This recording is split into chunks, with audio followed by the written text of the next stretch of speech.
चलाती है, यकीन दहानी कराती है कि ये मामला जो इस वक्त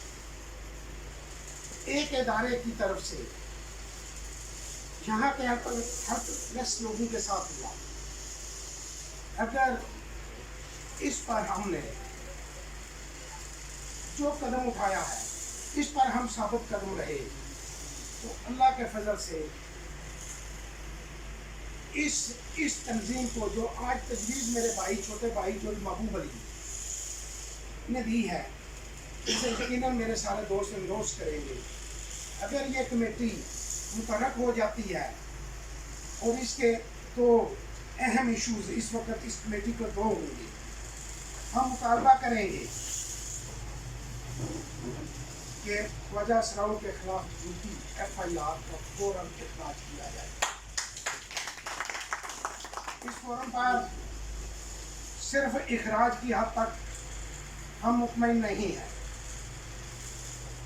हम सिर्फ एक SHO को सस्पेंड करने पर मुतमईन नहीं हैं।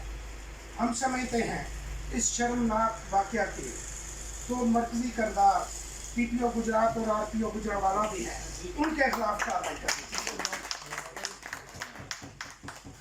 जब तक ये मजलूम जेल से बाहर नहीं आ जाते,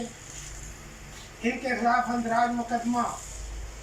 का इखराज नहीं हो जाता, जुम्मेदारान के खिलाफ रेलेवेंट ऑफेंसेस के मुताबिक मुकदमा दर्ज नहीं हो जाता, RPO और गुजरावाला RPO और PPO के खिलाफ प्रॉपर फौरन पर जब तक उनके खिलाफ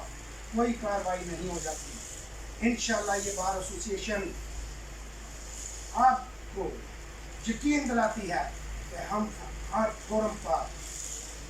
आप लोगों के साथ फ्री ऑफ कास्ट जहाँ भी जाना पड़ा हम इंशाअल्लाह आप लोगों के साथ होंगे और बल्कि इस तरह के हर मजलूम शख्स के साथ होने वाले जुल्म में हम फ्रंट मैन का किरदार अदा करें।